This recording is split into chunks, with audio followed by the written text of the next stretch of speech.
مشق یا مشقی سوالات۔ سبق نمبر 3، تاریخ کا کفن۔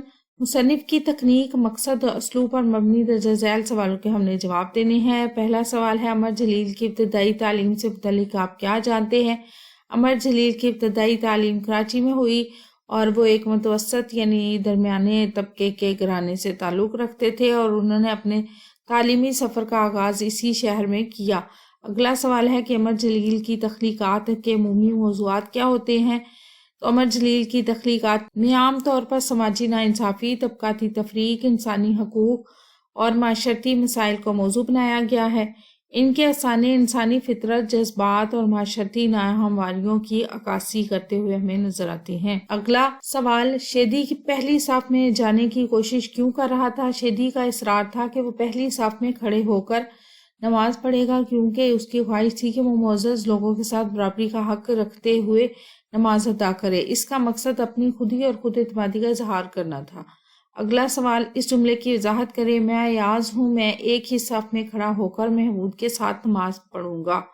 اس جملے کا مطلب تو یہ ہے کہ شیدی اپنی حقیقی شناخت بتا رہا ہے اور اس کی خواہش ہے کہ وہ محمود صاحب کے ساتھ پہلی صف میں کھڑا ہو کر نماز پڑھے گا۔ اس کا دوسرا مطلب یہ ہے کہ وہ ایاز یعنی غلام ہے اور وہ محمود یعنی آقا کے ساتھ برابری کی سطح پر کھڑا ہونا چاہتا ہے، جیسا کہ شعر بھی ہے۔ ایک ہی صف میں کھڑے ہو گئے محمود و ایاز، نہ کوئی بندہ رہا نہ بندہ نواز۔ اگلا سوال ہے، آپ کیا سمجھتے ہیں کہ شیدی کی جگہ اگر کوئی امیر کبیر شخص نماز کی صفوں کو چیرتا ہوا آگے بڑھا ہوتا تو عوام کا رد عمل ایسا ہی ہوتا؟ اگر شیدی کی جگہ کوئی امیر کبیر شخص نماز کی صفوں کو چیرتا ہوا آگے بڑھا ہوتا تو عوام کا رد عمل مختلف ہوتا اور لوگ اس کے ساتھ احترام اور عزت کے ساتھ پیش آتے اور اسے روکنے کی کوشش نہ کرتے اور اسے آگے جانے کا موقع دیتے، بلکہ جگہ بھی دیتے، اٹھ کر سلام بھی کرتے۔ اگلا سوال، مامو خان موچی نے کس حقیقت سے پردہ اٹھایا؟ مامو خان موچی نے یہ حقیقت بیان کی کہ شیدی کوئی چور یا جیب کترا نہیں بلکہ وہ صرف شیدی ہے، یعنی وہ ایک غلام ہے۔ اس نے لوگوں کو یہ بتایا کہ شیدی بے ضرر اور معصوم ہے اور اس کے ساتھ نرمی برتنی چاہیے۔ یہ جو پیراگراف ہے، یہ سبق کا درجہ والا حصہ سن کر آپ نے حافظے سے تسلسل کے ساتھ افسانے کی پوری کہانی کے اہم نکات بتائیں۔ تو ہم نے یعنی خلاصہ بتانا ہے ایک طرح سے، اور اس کا تو ہم خلاصہ پہلے بھی کر چکے ہیں، ان کو الگ الگ نکات میں یہ ہم نے درج کر دیا ہے۔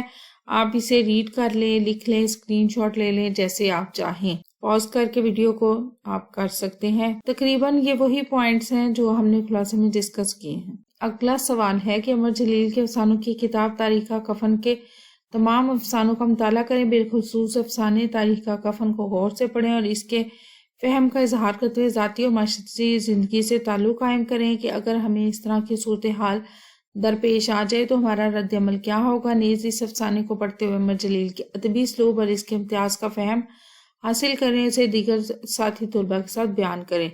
ذاتی زندگی میں جو فہم ہے وہ دیا ہوا ہے، پھر معاشرتی زندگی میں فہم، پھر ہمارا کیا رد عمل ہوگا وہ بھی دیا ہوا ہے، اور اس کے بعد عملی اقدام کیا ہونے چاہیے، ذاتی اور معاشرتی اصولوں کی پاسداری، یہ سب چیزیں دی ہیں۔ آپ اسے پاز کر کے ریڈنگ کر لیں یا اسکرین شاٹ لے لیں، جیسے آپ چاہیں۔ اور آگے ایک اور جو چیز رہ گئی تھی وہ ہے عمر جلیل کا اسلوب اور اس کا امتیاز، اسی سوال کا آخری حصہ، وہ بھی آپ دیکھ لیں، اور اگر آپ ٹیچر ہیں تو لکھ لیں یا جیسے آپ چاہیں، اور اسٹوڈنٹ ہیں تو آپ اسکرین شاٹ لے لیں یا لکھ لیں، جیسے آپ کی مرضی، یا پڑھ لیں۔ افسانہ تاریخ کا کفن آپ نے پڑھا، اس میں موجود مندرجہ ذیل معلومات عکس کر کے انہیں اپنے الفاظ میں استعمال کرنا ہے۔ لوگوں کے جمع ہونے کی وجہ، جیسے یہ الف نے دیا ہے کہ لوگوں کے جمع ہونے کی وجہ، تو یہ آگے وجہ بتائی گئی ہے کہ کیوں جمع ہے۔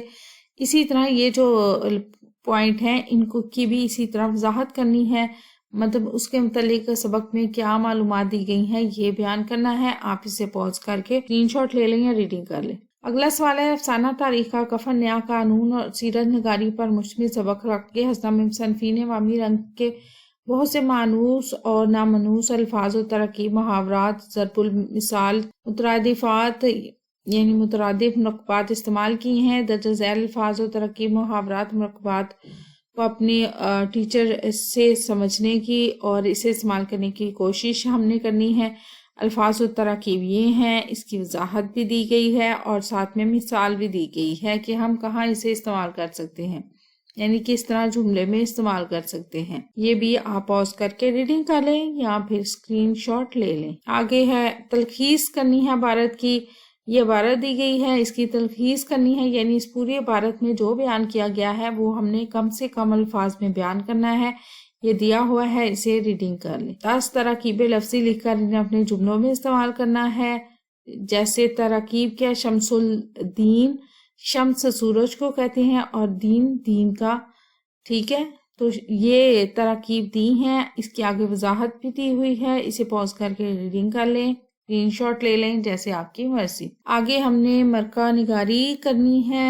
فرحت اللہ بیگ کا لکھا ہوا شخصی خاکہ ایک وصیت کی تعمیل میں پڑھیں اور مولوی وحید السلیم کی ادبی شخصیات کی مرکہ نگاری کرنے کے لیے درج ذیل نکات کو پیش کریں، یعنی یہ والے جو نکات ہیں یہ پیش کرنے ہیں، یہ دیا ہوا ہے، آپ اس کو اسکرین شاٹ لے کے پڑھ لیں، جیسے آپ کی مرضی۔